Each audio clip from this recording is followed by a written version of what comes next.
When I worked in a deli, I was by myself, and at the moment it happened, there were 3 customers, the one I was helping, and 2 elderly women in wheelchairs who were at the sandwich bar.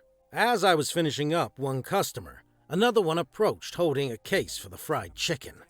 We'll call her Chickenhead, because it honestly looked like that was the kind of activity she probably engaged in to support her crack habit. And while there is a chance she just might have not been all there mentally, I personally would have wagered it as both. Crack is a hell of a drug.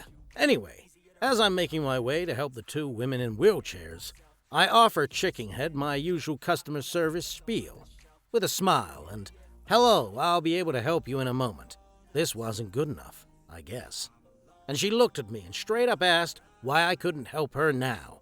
I told her the ladies at the sandwich bar were first, but once I was done I would help her. Again, not good enough. She tells me she just wants fried chicken. I again politely tell her that these women have been waiting quite a while, at the very least 5 to 10 minutes. As I said, I was by myself, and I would help her after I helped them, and I proceed to do so. At this moment, Chickenhead proceeds ranting, loudly, then saying loud and what I can only assume were Bible-like verses about how the Lord would smite anybody, meaning me, that wronged her. I let her go on. I go and help the 2 ladies, apologizing for the wait and ignoring Chickenhead the entire time. By then, both because of her shouting and a store being a store, we have a line of several more customers. She's still going on about God smiting me. And so, before I help anyone else, I finally look at her and ask if she would like me to call the manager or security. When you're cursing up a storm and saying stuff that very well can be taken as threats, albeit weird ones, I am not going to feel safe or comfortable. Naturally, this set her off. Her insults got more aggressive, and by that point, she was calling me a white bitch and racist, and that I was only a bitch because my ass couldn't eat all of the food there. All the while I'm on the phone paging my store manager, the department manager, and security to come there right away. She gets escorted out of the store, comes back 3 times to do some condescending ass apology. I'm sure you'd be pretty if you lost some weight, or something along those lines. To yell at me again, then yell at a customer who I was serving and told Chickenhead she was being rude, then to apologize again. I would say that was one of the 2 times I ever did anything close to going off on a customer. I was usually the one that had to step in when one of my co-workers pissed a customer off enough that I had to defuse the situation. Have you ever had to defuse a situation in your life or at work? Let us know in the comments below. This was before the pandemic. One day I was cleaning my equipment after class when this angry lady, Hilda, shows up at my martial arts studio 20 minutes late for the teens' lesson. She loudly demands her crying and clearly humiliated granddaughter, Violet, gets into the class. She's screaming loudly that they've made a long trip up here, and Violet needs to join the class immediately, and she expects to talk to the teacher first. When the timid Alice tries to explain, Hilda becomes verbally abusive towards Alice, the secretary, screaming and screeching that her granddaughter is getting into that class.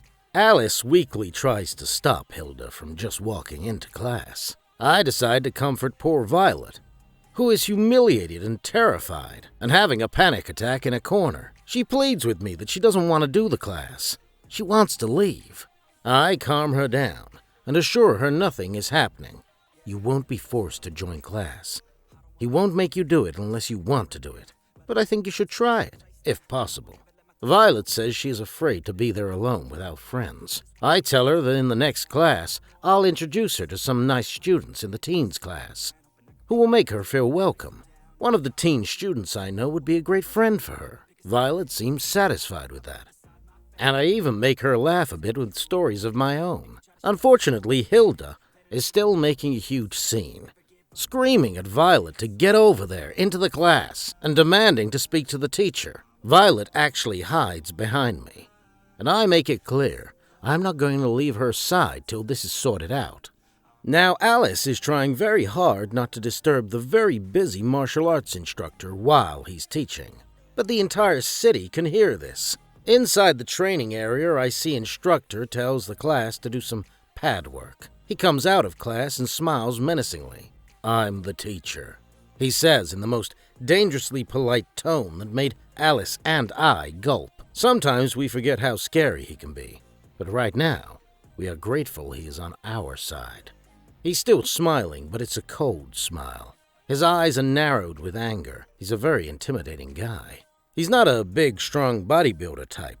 He's actually a very short, slight guy, around 5'2", and slender as a stiletto. When he shaves and wears a backpack, he could pass as a high school student. However, he has been training in martial arts for more than a decade and a half, won an Army championship, and taught U.S. Marines as a combat instructor. He's also served as an infantryman in the war zone, where he hunted terrorists, and he has seen conflict. Angry grandmas don't scare him. His smile is like a crocodile's who just saw a Karen enter the pond. Snack time. His tone is terrifyingly authoritative and calm, the same voice used to arrest terrorists. Grandma Hilda quickly realizes this is not someone she can push around. "Well, I want my granddaughter in your class," she says a lot more meekly. Instructor is not amused. "No, I do not allow lateness beyond 5 minutes. Anyone who is not on the line in their gear when I say line up is punished for it, and can ask permission to join class after completing their punishment. After those 5 minutes, the class is closed. 20 minutes is not acceptable. Ever. Mic drop." By punished, it's usually doing the rowing machine. It's not really a punishment. It's less fun way to get your body warmed up, which is required to train safely. "But we came all this way here," Hilda whines. "Can you make an exception?" "No. As for new students, as you were told when you booked, I need them to be here 15 minutes before class, so they can speak to me, discuss their needs, and settle in. If you want to speak to me, you should have made an appointment. Now your granddaughter may watch if she wishes, but she will not be attending this class.